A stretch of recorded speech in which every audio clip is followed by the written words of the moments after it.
Hello, everyone. Welcome back to Wednesday evenings at Cambridge University Astronomy. I think those of you who have any kind of view of the sky can see that we are in for another wet and cloudy one. So, as always, at the moment this season, we have no stargazing. But also, as always, we're going to make up for it by having a fantastic talk from our headline speaker, James Matthews, who is a postdoctoral researcher here at the Institute of Astronomy. And he's going to be telling us all about how we can use X-ray telescopes to search for new particles in space. So over to you, James. Thanks, Matt, and thanks to everyone who's watching. So I will explain my slightly cryptic title at various points throughout the talk, but I'm going to talk about how we can use X-ray telescopes to test kind of fundamental physics and search for new particles called axions, and I'll explain what those are later. So one of our main goals as astronomers, as astrophysicists, as physicists in general, is understanding how the universe works and also what the universe is made of. So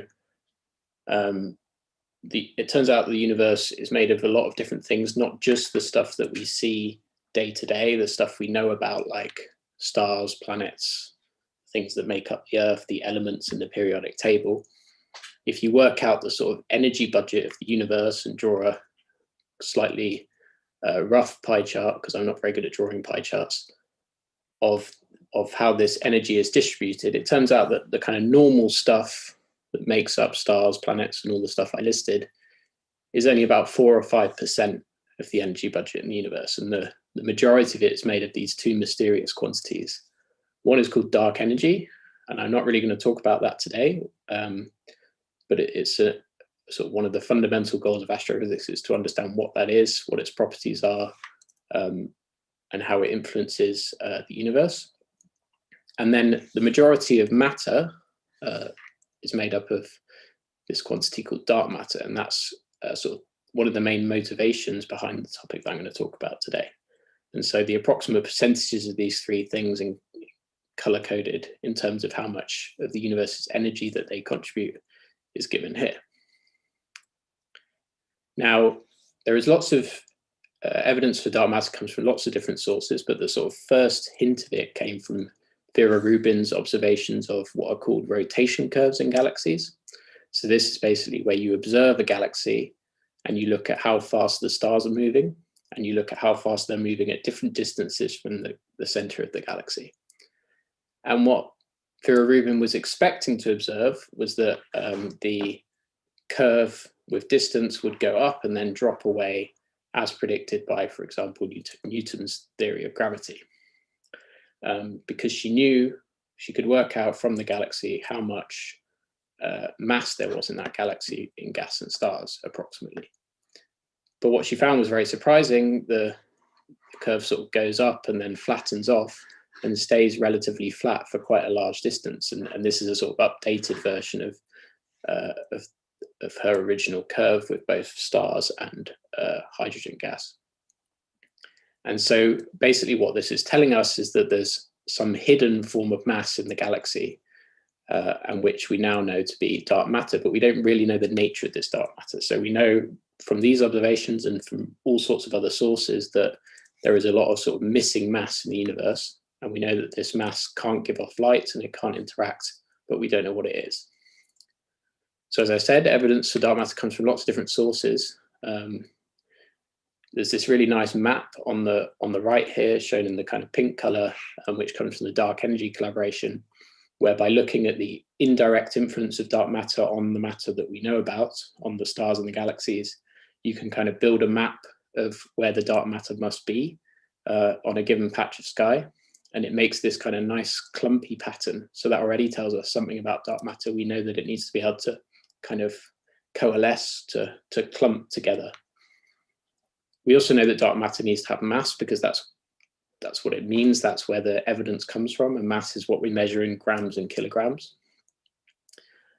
And we also know it needs to be dark. And what that really means is that it can't interact too strongly with matter. It can't give off light and photons. And so I'm not going to talk too much about like the nature of it and the constraints on it necessarily. I'm more going to talk about what might make up the dark matter. But if you want to know more about dark matter specifically and how we can observationally test it, then I'd highly recommend checking out this talk from Vid Ersic, which is on the Cambridge Astronomy YouTube channel. So before we try and understand what dark matter might be, it's worth thinking about what actually makes up normal matter. What is the building block? What are the building blocks of the stuff we have on Earth and the matter we know about? Well, we know that from various experiments, including at places like the Large Hadron Collider in CERN, that matter is made up of fundamental particles. If you keep breaking things up, then eventually you get down to atoms. And then if you break the atom up, you get to smaller and smaller particles. And here are a few of them drawn here. You might have heard of some of them. So for example, protons and neutrons make up the nuclei of atoms. And then electrons are the things orbiting the atoms. So you might have seen a diagram like this one on the left here. And then another really important particle is the photon, because this is the particle that makes up light. And you might be thinking, well, wait a minute, isn't light a wave? We know that light has wave-like properties. So for example, if you fire a laser beam at a double slit, so a sort of black wall with two little slits in it, then you get an interference pattern on the other side. So this wave-like pattern, as you can see in this image here, is called an interference pattern. So that's telling you that light is a wave. It behaves a little bit like waves on the ocean. So if you go and look at the ocean on, say, a fairly choppy day, then you'll see lots of waves interacting with each other of lots of different wavelengths. And that's an interference pattern as well. It's a different type of wave, but it's the same fundamental principle. And the thing that's really weird about particles like the photon, the electron, and so on, is that they have this kind of dual nature, like Jekyll and Hyde or something. They're able to behave as particles and as waves. I remember learning about this, I think, in A-level physics and finding it incredibly confusing, and that's because it is confusing. So the double slit experiment on the left here confirms that particles are waves, because if you fire an electron gun or a laser at a double slit, then you see an interference pattern, which is telling you that both electrons and photons have a wave-like nature. But from various experiments like the photoelectric effect, which is what Einstein was awarded his Nobel Prize for, we know that light, for example, has a distinct particle nature. So there is a certain size of energy packet that light has, and it can't go below that. And we call these energy packets quanta, or in the case of light, photons. So it has this kind of dual nature, and it's very confusing. And even what it really means for fundamental physics is kind of debated among physicists. But I just want you to remember this, because we'll come back to it later. So normal matter is made of particles, if you remember the slide before. These also behave like waves, but let's forget about that for the moment. Normal matter fundamentally is made of particles if you chop it up small enough. So what is dark matter made of? And the obvious kind of answer to consider is that it's made of some kind of particle that we haven't discovered yet. So this is a nice graphic from Symmetry magazine, which is a good website for reading about kind of physics generally from a science communications perspective. And I think this kind of illustrates the uncertainty associated with understanding what dark matter is, because there's this nice little sphere of stuff that we basically understand. There are mysteries there, but we understand what makes up normal matter. Yet the majority of the matter in the universe is made of some unknown thing. And so there are all these different types of particles that people have proposed, not many of which I understand all that well. But basically they're particles that you can come up with new physics and a particle associated with that we haven't detected yet, and then try and search for it. So the particular particle that I'm going to talk about today is called the Axion, and that's labeled here. Before I say any more about what axions are, I want to motivate my title. So the Amber Spyglass is a book by Philip Pullman. It's one of my favorite books, and it's part of his Dark Materials series. So this is Northern Lights, The Subtle Knife, and the Amber Spyglass, which has recently been made into a very good TV series on the BBC as well. And so in his Dark Materials, there is a particle called the Rusakov particle, which the characters in the book often call dust, but it's not really dust, it's a particle. And this particle is a little bit like dark matter in the sense that it's some unknown particle which has quite exotic properties, and they even study the particles in laboratories like this one shown here. Mary Malone in the books is a physicist from Oxford University. And in fact, the detector that she has in the TV series is very clearly influenced by the kind of detectors that we build to try and detect dark matter on Earth. So I think it's very clear from reading the books that Philip Pullman was clearly influenced a lot by particle physics. And while the books might have, slightly more spiritual elements that we can't test with physics, for example, there's a lot of parallels between this Rusakov particle and dark matter and the axion that I'm going to talk about. So I'll come back to that a bit later and explain exactly what the Amber Spyglass bit means. So what is an axion? Well, if you go through the history of physics, you basically find that it's littered with all these problems. And some of them are so important as problems that they get called the something problem. So the missing satellite problem or the missing baryon problem are two examples of problems in astrophysics. And one of these in particle physics is called the strong CP problem. And I'm not going to explain in detail what that means, but basically CP stands for charge parity. And this is a quantity which, when you measure whether it changes under certain interactions in particle physics, it doesn't seem to change at all. Like the change is very close to zero. But the theory says there's no reason why it shouldn't change. And this doesn't sit well with physicists because it implies a sort of special situation, a fine tuning of the physical laws. So it's far more likely that there's some physics that we're not accounting for that means that this quantity is conserved. By conserved, I just mean stays the same after interactions. So the proposed solution is that there is a new particle called the Axion, and its name comes from the Axion laundry detergent, which I guess is an American detergent. I haven't really heard of it, but so the idea is basically that the Axion cleans up your messy physics theory that doesn't work. There's a new particle, and this elegantly solves the problems that you have. And it turns out these Axion particles are also predicted by string theory. So there are other reasons to suspect that they might exist. And if, I mentioned these problem things, if you want to know which ones are still unsolved, there's a great long list of unsolved problems in physics in Wikipedia, which I sometimes like to read to kind of motivate myself or to remind myself why I'm doing what I'm doing. And perhaps you can see where I'm going with this, it turns out that axions could also be dark matter. They're a particle, they have a mass, and they interact very weakly, and so they're a possible dark matter candidate. And so people have done simulations of what the universe might look like with axion dark matter, and the answer depends a little bit on exactly what mass the axion has, but you can, in principle, get these really beautiful sort of wave-like patterns in space. So this is a kind of map of the density of gas on very, very large scales in a simulation. And this is for without axions on the left, and then with two different axion masses on the right. And basically, because the axion is a particle and a wave, it creates these wave-like patterns actually in the matter distribution in space. And so the same kind of thing is happening here that was happening in the double slit experiment that I showed before. The particle is interfering just like waves on the sea. Really beautiful stuff. But this is all entirely theoretical at this stage. We don't know if axions exist.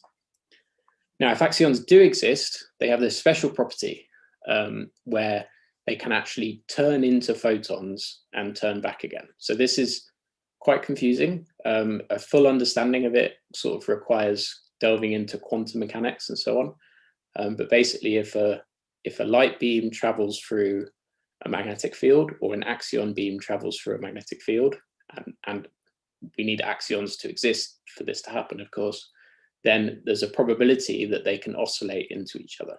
And so if I've kind of drawn this in the top left here, but also on the bottom there, there's a sort of visualization of what a beam might look like if it was passing through a magnetic field. You can have this oscillation, this change between photons and axions backwards and forwards. And we'll come back to this. Now, magnetic field, is a sort of force field associated with a magnet, and the best way of visualizing this is with the sort of classic iron filings experiment you might have done at school, where you place the magnet down and put the iron filings around, and they align themselves with the magnetic field lines that's shown in the top right here. So this particular property is really important if you're going to do experimental searches for axions. So we'll come back to this for sure. So just to recap the key points from this talk so far, what I've shown you evidence and sort of suggested that you look at Vid's talk for more on this, but most of the matter in the universe is made of some mysterious substance. We don't know what it is. We know it needs to have mass. We know certain properties, and we call this dark matter. There are a few different dark matter candidate particles, but one of them is called the Axion, which is motivated by other physics theories as well. And the sort of key thing, the key property we're going to use is that axions can convert into photons and back again in magnetic fields. And so that's a kind of a confusing thing to think about, but just remember that axions can oscillate backwards and forwards between a photon and an axion in the presence of a magnetic field, because that's really important if you want to look for them. So here's the diagram that I drew before. And what I want you to imagine is that, so light's coming along, it's interacting with a magnet, creating an axion, and then turning back into light as it interacts with another magnet. I now want to imagine that we put a wall in the way of an axion beam. Now, if that was a light beam, this is an opaque wall, I'm saying, the light beam would just reflect off the wall or be absorbed by the wall. But the axion is weakly interacting. That's one of the reasons why it's a good dark matter candidate. And so actually the axion would pass through the wall. And then if you put a magnet on the other side, you could then convert this axion back to light. And so this has the bizarre effect of appearing to be able to shine a light through a wall if you put strong magnets either side of it and if axions exist. And so I really like the idea that a valid form of physics experiment is to essentially look at a wall with a detector and see if you get any light coming through it. It sounds stupid if you don't know that axions exist. Axions might exist, but it's a perfectly valid experiment. And here's an example of one that's being built in Germany called the ALPS 2 experiment, where they do this exact thing with very, very strong magnets and very strong lasers to try and search for axions. You can do a similar thing with the sun. So you basically do exactly the same thing, where the axions would be produced in the sun themselves this time. They would then travel towards the Earth, and you basically build a big magnet and a big X-ray detector. For example, the CERN Axion solar telescope shown in the bottom here, or CAST, is set up exactly like this. So you basically just leave this detector sitting there, trying to see if any X-ray photons come from conversion in your magnetic field. So far, none have been detected, but they'll keep trying. So before we go any further, I've mentioned X-rays, so I want to quickly touch on the electromagnetic spectrum. So this is how we define the different types of light that we see. So visible light is only a small fraction of the wavelengths of light that are produced in the universe. And we have all sorts of different types, some of which you might have heard of. Radio waves, for example, we use to listen to our radios, microwaves we use to heat up food, and so on. But we're going to focus on X-rays in this talk. So these are quite short wavelength things. Their wavelengths are about the size of atoms, which means they're quite high energy. Now, things look different in X-rays. So obviously, if I look at my hands in normal light, they look how I'm used to. And we know from looking at hospital images and so on, if you look at them in X-rays, they look like this. So things look different. The light passes through things in a different way. And the same is true in space. So if you look at a map of the galaxy in visible light, this is what it looks like. You basically see a load of stars and some gas and kind of a bright band along the disk of the Milky Way. If you look in X-rays, it looks totally different, really quite stunning. You get these interesting bubble features, various blobs where supernovae have gone off and things like this. So things look different. And this is an image from the eRosita telescope released, I think, last year. There are a few different X-ray telescopes. So Irizita, as I said, was the one that made that image that I just showed. But there are others. XMM Newton is a European Space Agency mission. Swift is a NASA mission, and Chandra is the X-ray telescope that I'm going to talk about today, because that's the data that we've been using to try and look for these new particles.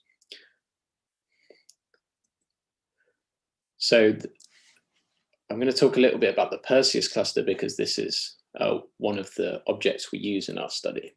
So this is what the Perseus cluster looks like in optical.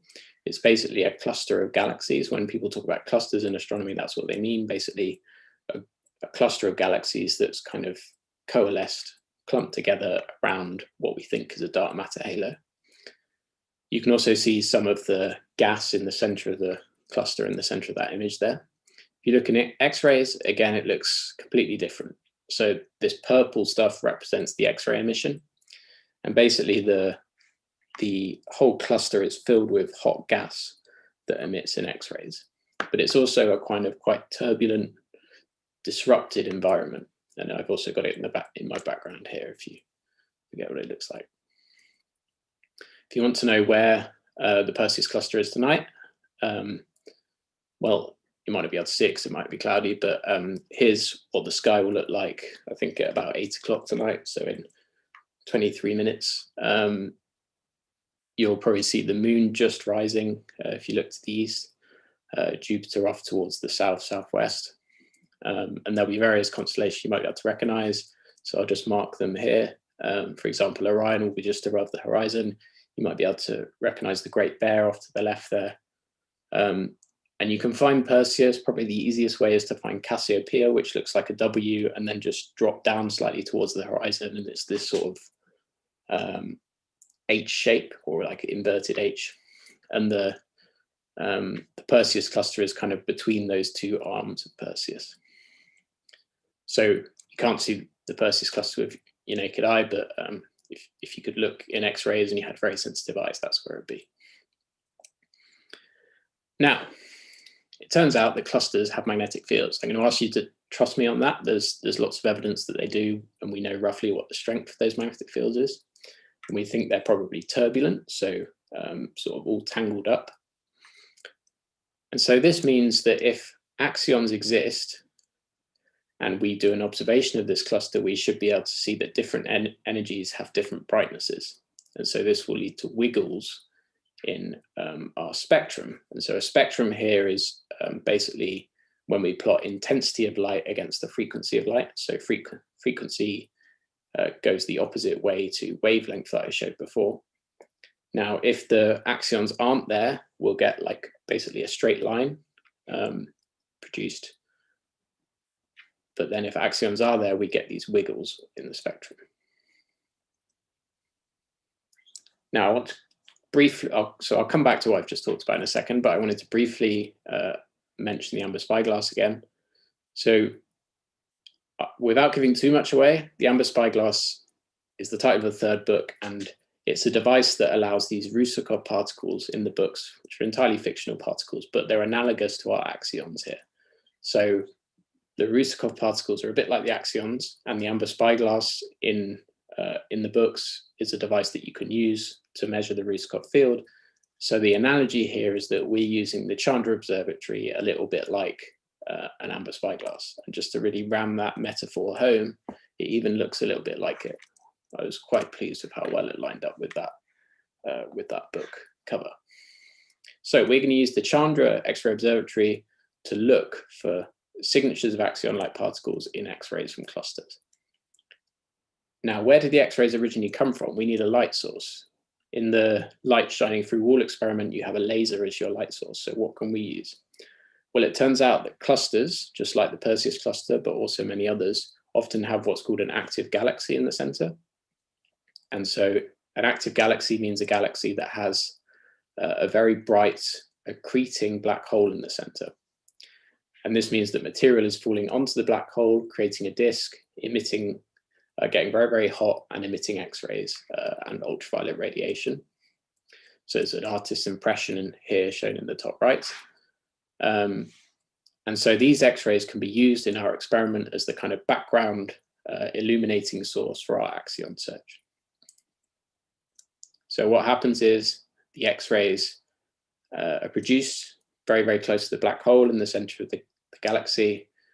They travel towards us. As they do that, they pass through the magnetic field in the Perseus cluster. And if axions are present, then they should create wiggles in the spectrum that we see. So again, the spectrum means the intensity of the light as a function of the frequency. So the image on the left shows what we might see if there are no axions, or the axions are very, very weak in terms of how they interact. And the thing on the right is what we might see if we see evidence of axions. So that's the experiment we're going to do. We're going to take observations of the cluster and look for these wiggles. So did we find axions? Well, unfortunately, the answer is no. Possibly you could guess that, because it would probably be bigger news if we had. But physicists are very resourceful, right? If we don't find something, we think about what we can do. And so what we tend to do is place what are called limits. So we rule out certain types of axions. We say, okay, if these types of axions did exist, we would be able to detect them, and we haven't, so they can't exist. So what we did, we got results from 2 separate clusters. This is work that was led by astronomers here at Cambridge, and I've been heavily involved with. So we took X-ray observations of Perseus and of a slightly less snappily named cluster called cluster 1821 plus 643. Only some clusters and objects have nice names. Some of them have horrible numbers like that. And what we were able to do basically is so this is a sort of plot that's showing you on the y-axis, so the vertical axis going up, it's showing you how strongly axions interact.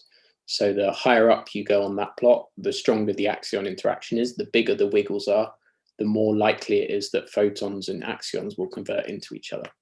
The thing on the x-axis is showing you how heavy the axion is, how much mass it has.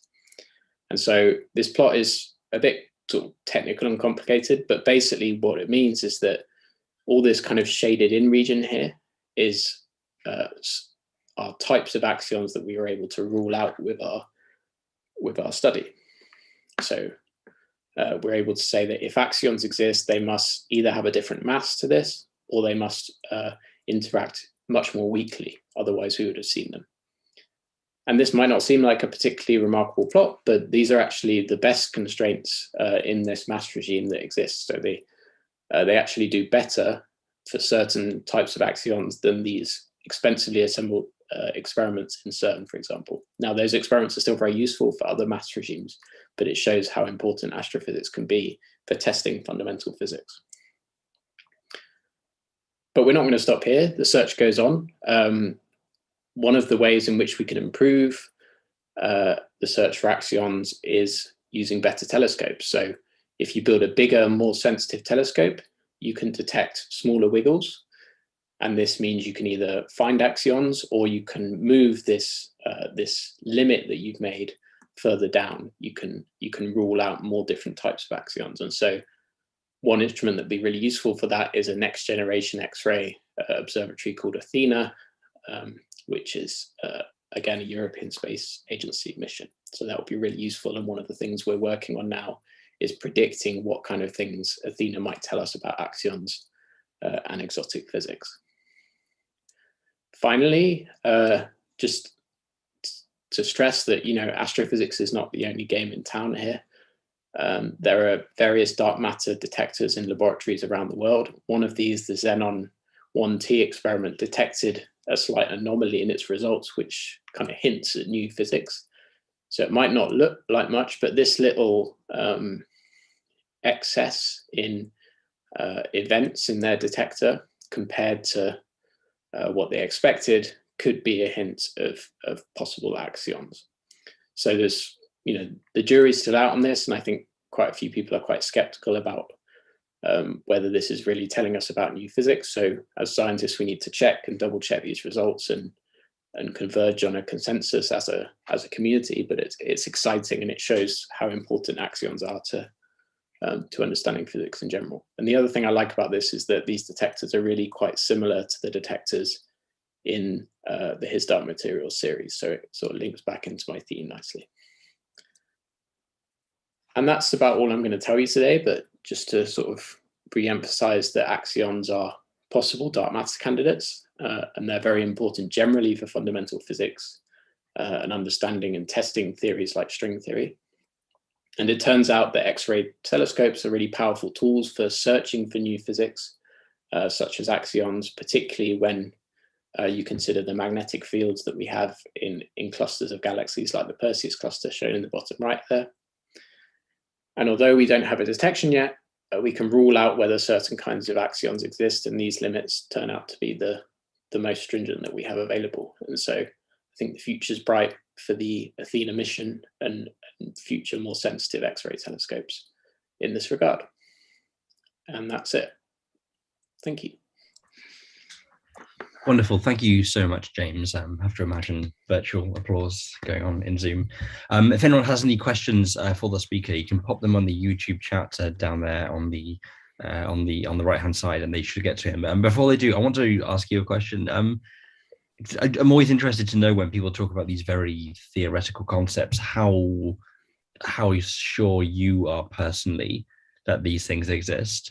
I know Martin Rees has this lovely scale of certainty where he talks about whether you'd be willing to bet your goldfish or your dog or your life on a concept. So on the scale of goldfish to dog to life, how do you personally feel about whether axions exist?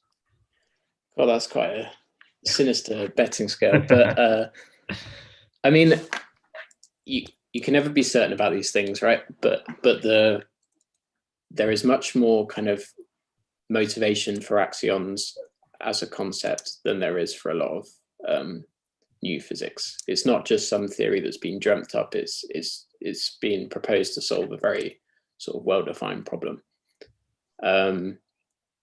So I think if I were to bet, I'd definitely bet that some form of axion or axion-like particle exists.